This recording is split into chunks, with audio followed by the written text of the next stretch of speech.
All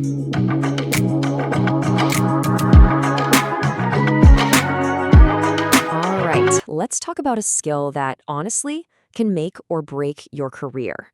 And that is, how do you disagree with someone at work without, making things awkward or creating a big conflict?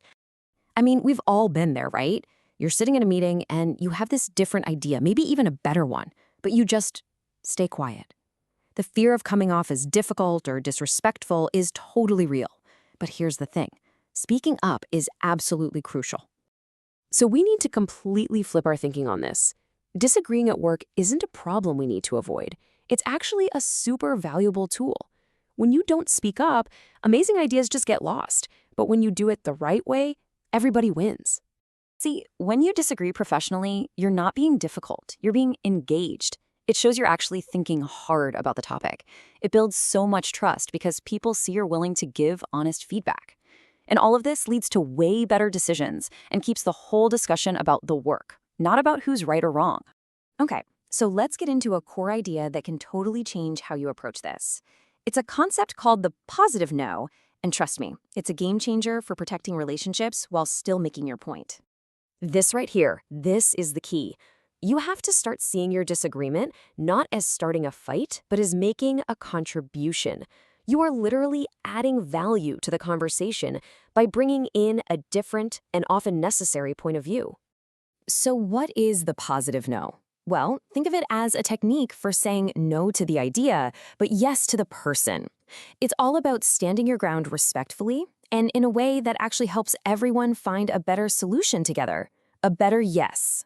But you might be thinking, okay, that sounds nice, but is this just some theory? Well, no. It's actually backed by how professionals really talk. Let's look at the data. The key word here is mitigated. And that's just a fancy way of saying it's softened. This doesn't mean your message gets meeker, not at all. It just means you soften the delivery so the other person can actually hear you without getting defensive. It keeps the whole thing productive. Now get this. This is what's so interesting.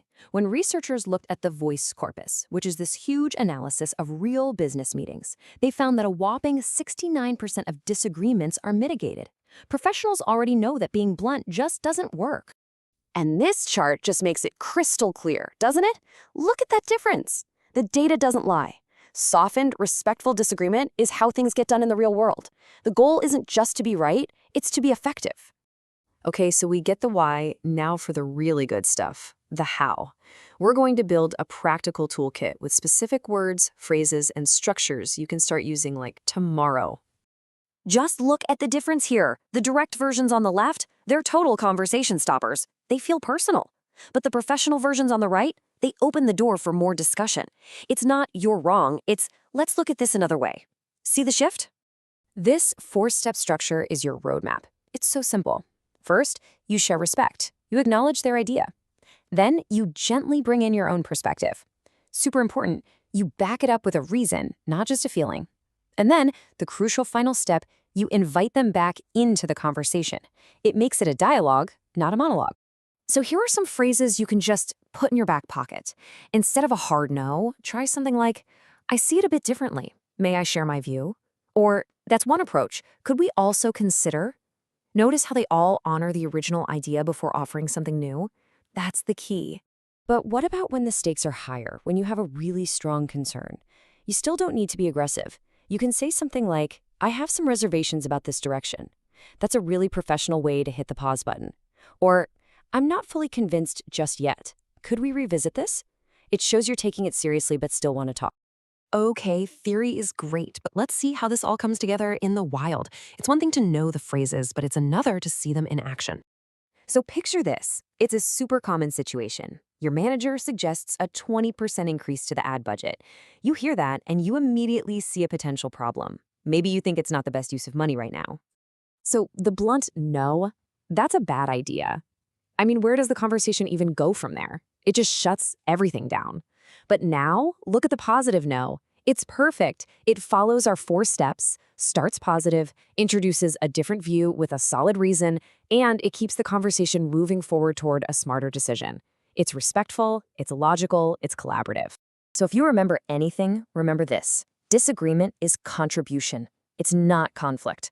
Use those soft, respectful phrases. Follow that simple four-step structure. And always, always remember, the goal isn't to win the argument. The goal is to help your team make the best possible decision. So I'll leave you with this question. Think about your next meeting, your next one-on-one. How can you use these tools? The next time you feel that hesitation, that fear of speaking up, just remember, your professional, respectful disagreement might be the exact thing your team needs to hear.